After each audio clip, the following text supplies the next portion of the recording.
chegou a hora de encerrar a trilogia. Pois é, Cacau, vamos encerrar a trilogia hoje a respeito de Neymar e Luana Piovani. Pois é, e temos um vencedor. Quem será que ganhou essa treta?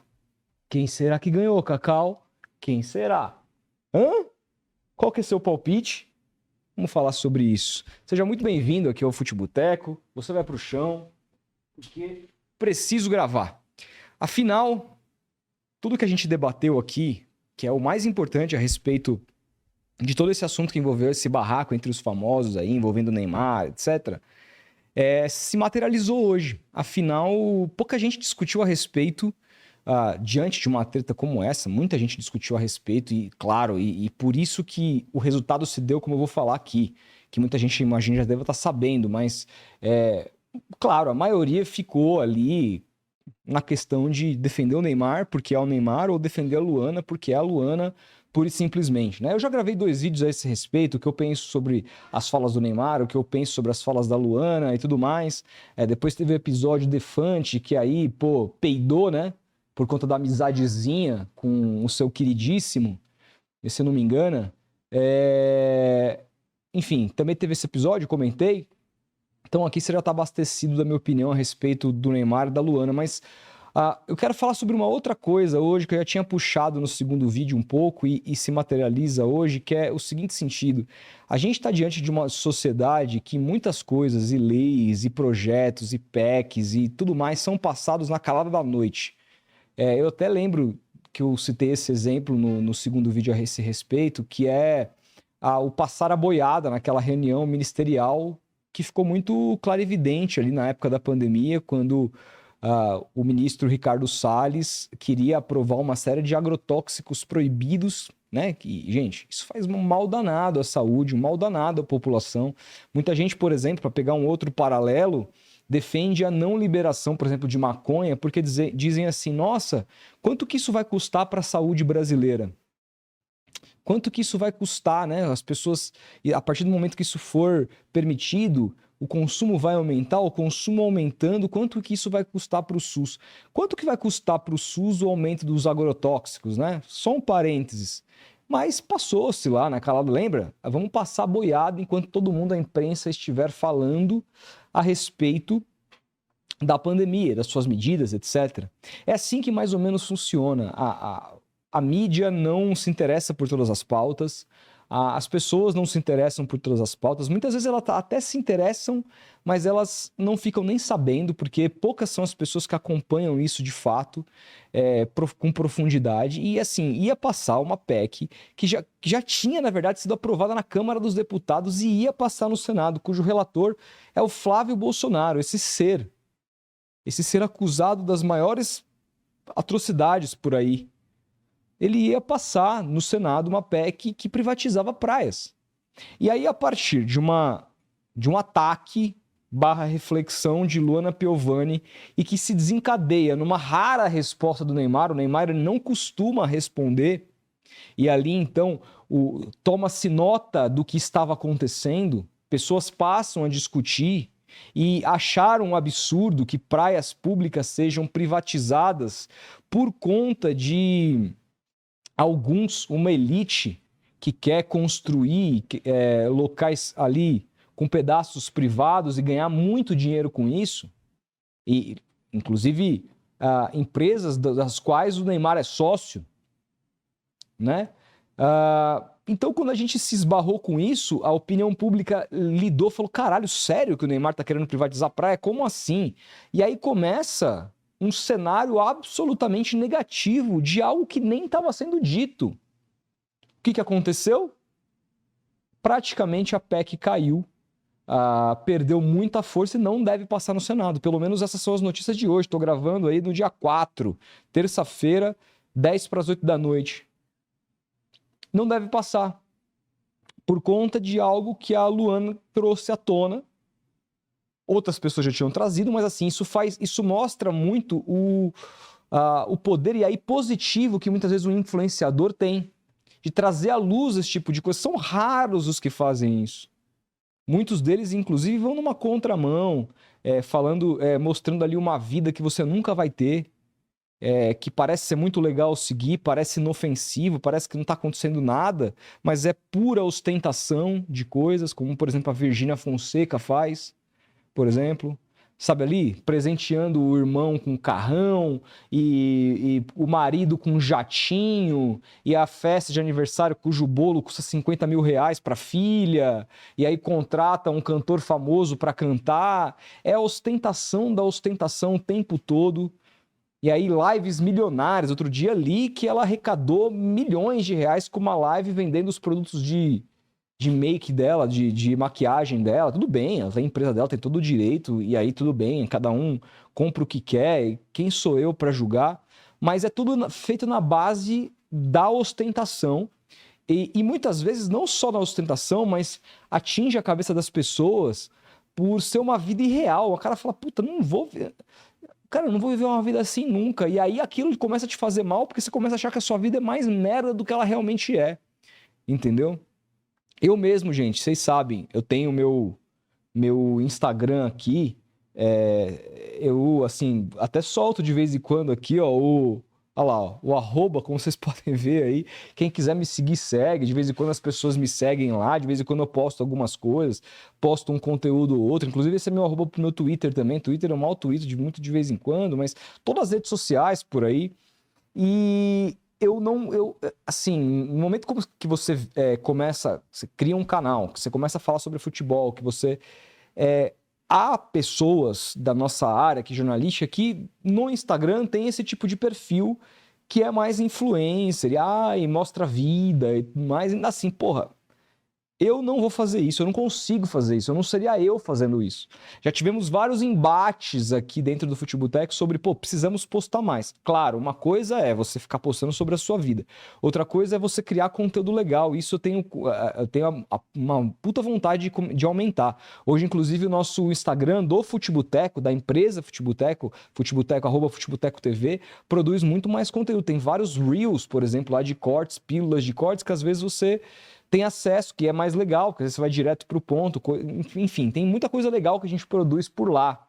Anúncios de coisas que a gente vai fazer, agenda da semana de podcast, mas eu não consigo ficar sendo um influencer no Instagram desse tipo, esse blogueirinho. Eu nunca consegui, porque não faz parte de quem eu sou. Eu sou um cara reservado. Minha vida é minha vida, eu não tenho que ficar expondo nada para ninguém. Sabe, eu sou o tipo do cara que quando namora, ninguém sabe que eu tô namorando. Quando eu separo, ninguém sabe que eu terminei. Não fico, sabe, trazendo minha vida à tona. Não é meu perfil, nada contra quem faz, mas não é o meu perfil. Mas pessoas que fazem, e aí pessoas que têm essa responsabilidade de ter milhões de seguidores, deveriam se preocupar mais com coisas como essas que a Luana se preocupou. Trazer temas relevantes para a sociedade. Entendeu? E ela, assim, matou 2 coelhos com uma cajadada, porque ela praticamente derrubou a PEC no Senado através de uma discussão que ela engajou no país, mas ela também ganhou muito seguidor, porque muita gente detesta o Neymar, essa é a verdade, né? O cara tá longe de ser uma unanimidade no país, né? Então, ela conseguiu ali pro trabalho dela o melhor dos 2 mundos, mas muitas vezes as pessoas ficam com medo de engajar sobre certos aspectos políticos da coisa, porque tem medo de perder seguidor, ou porque tem medo, muitas vezes, da marca não se engajar.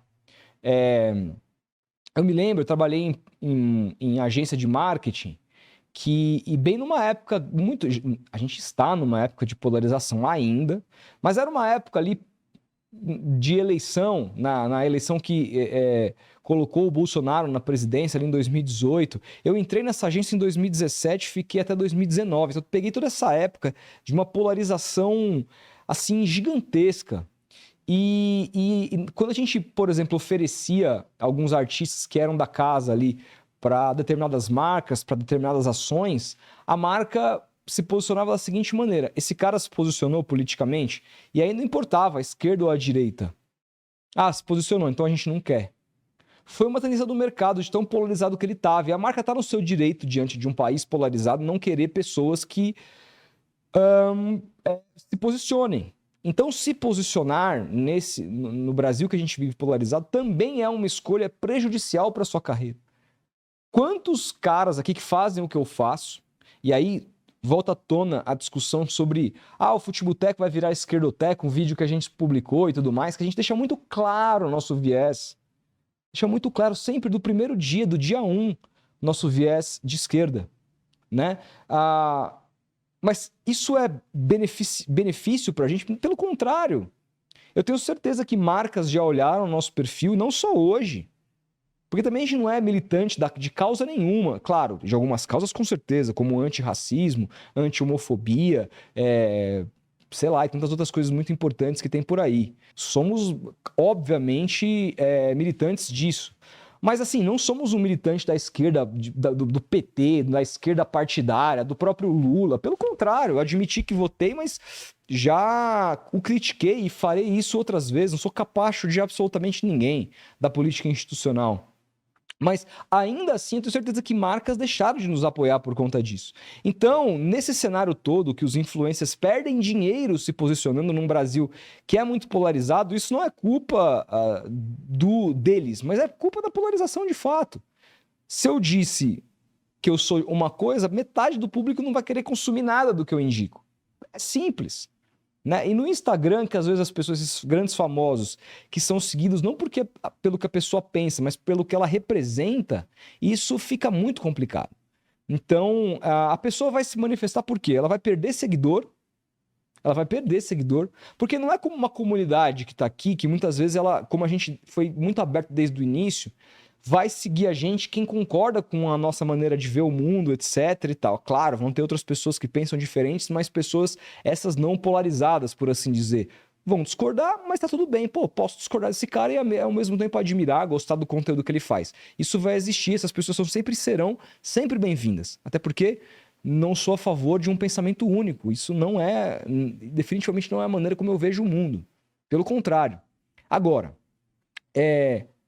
aqui, de repente, num vídeo que eu falo do nosso ideal ideológico, a gente ganhou seguidores na soma. Lógico, perdeu muita gente, mas também ganhou muita gente na soma pá.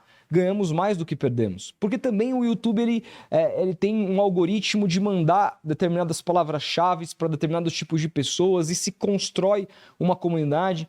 Nem sempre as redes sociais operam assim, o Instagram opera assim. Então, quando você se manifesta politicamente para um lado ou para o outro, você pode ver sua conta você perdendo muito seguidor, que isso representa perda de capital muitas vezes, porque depende, por exemplo, outra coisa que acontecia sempre quando eu trabalhava em agência de marketing era a marca pedir os analytics dos últimos 30 dias, dos últimos 6 meses da pessoa.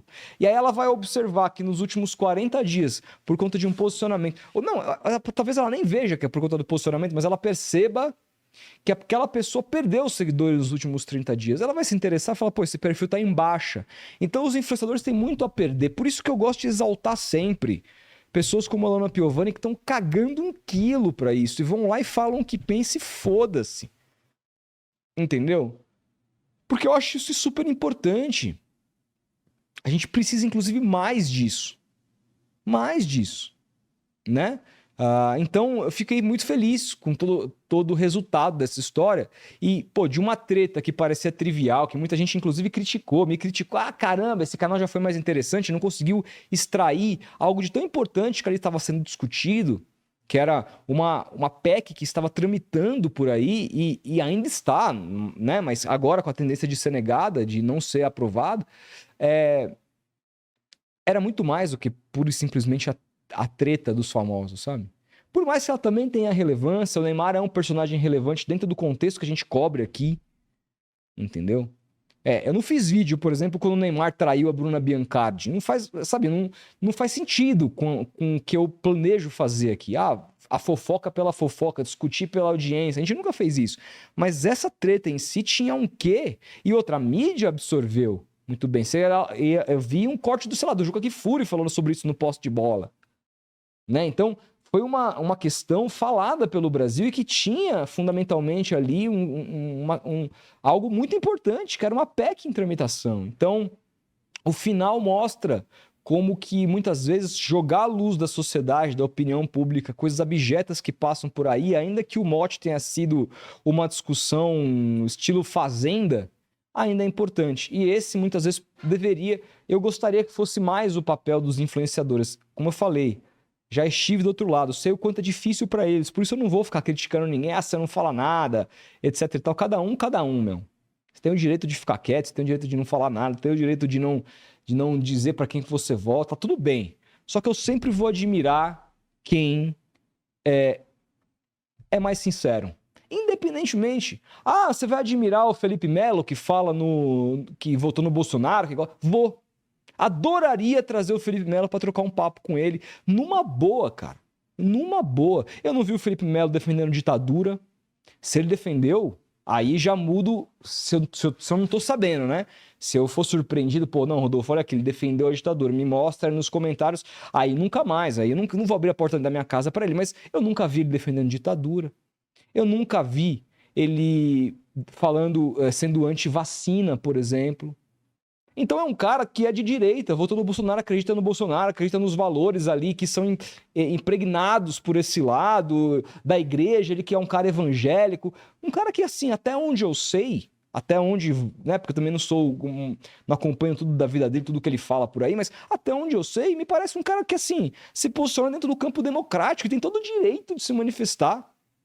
Inclusive, gostaria de conversar com ele, bater um papo, não só sobre isso, mas sobre futebol, porque é um cara assim, me parece ter muito a acrescentar, independentemente do seu lado político. Você entendeu quais são os limites? Então é meio que isso, assim, eu sou muito mais a favor das pessoas que se manifestam, porque não é fácil para elas sempre vão ter um ônus disso, né? E em dado momento no outro canal, quando esse movimento não acontecia, a gente não conseguia furar a bolha, a gente só perdia inscrito, chegou no momento que a gente falou, pô, será que tá valendo realmente a pena? A gente tá jogando o algoritmo do canal lá para baixo. Vamos continuar nessa? A gente decidiu continuar. Mas se a gente tivesse decidido não continuar, também teria tudo bem, sabe? Cada um, cada um. A gente aqui é um projeto independente que a gente depende de visualização, depende de patrocínio. A gente tem 2 patrocinadores importantíssimos aqui, entendeu? Que entendem o valor aqui, mas perdemos outras marcas. E faz parte.